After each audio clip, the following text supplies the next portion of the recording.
L'équipe des fiches pratiques du droit de la formation est heureuse de vous proposer ce rendez-vous mensuel consacré à l'actualité juridique en matière de formation professionnelle.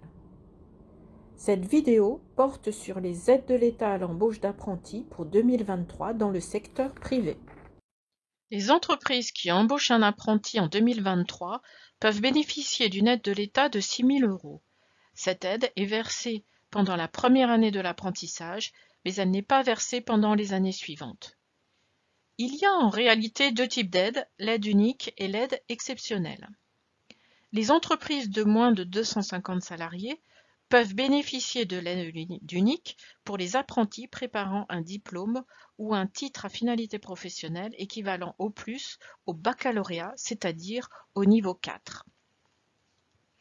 L'aide exceptionnelle à l'apprentissage a été créée en 2020, au moment de la crise sanitaire.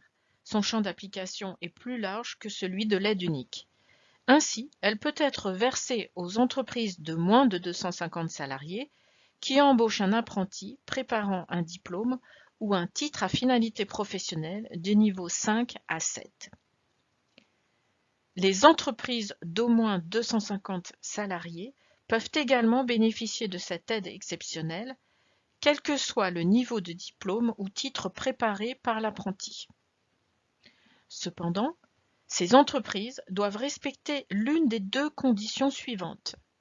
Soit atteindre au moins 5% de contrats favorisant l'insertion professionnelle dans l'effectif salarié total annuel au 31 décembre 2024, soit atteindre au moins 3% d'alternants au 31 décembre 2024 et avoir connu une progression de 10% d'alternants depuis le 31 décembre 2023. Le gouvernement a annoncé que l'aide exceptionnelle serait prolongée jusqu'à la fin du quinquennat pour continuer à soutenir un dispositif de formation qui fait ses preuves pour l'emploi des jeunes. Comment obtenir l'aide unique ou l'aide exceptionnelle ? La procédure permettant à l'entreprise de bénéficier de l'aide implique plusieurs organismes. Pour bénéficier de l'aide, l'entreprise doit transmettre le contrat d'apprentissage à l'OPCO dont elle relève. L'opérateur de compétences dépose le contrat par voie dématérialisée auprès des services du ministre en charge de la formation professionnelle. Si le contrat est éligible à l'aide, les services de l'État adressent les informations nécessaires au paiement de l'aide à l'Agence de services et de paiement. L'ASP est un organisme public qui est chargé d'assurer le paiement de l'aide. L'ASP notifie à l'employeur la décision d'attribution de l'aide et l'informe des modalités de versement. Quelles sont les modalités de versement de l'aide unique ou de l'aide exceptionnelle ? L'aide est versée mensuellement.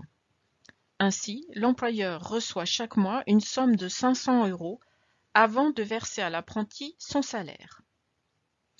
L'employeur doit chaque mois transmettre les données relatives à l'apprenti via la DSN.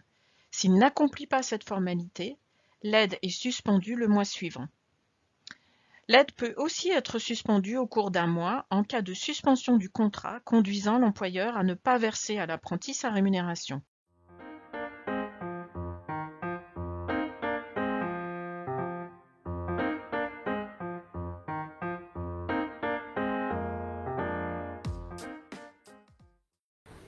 Merci pour votre attention. Nous vous donnons rendez-vous le mois prochain.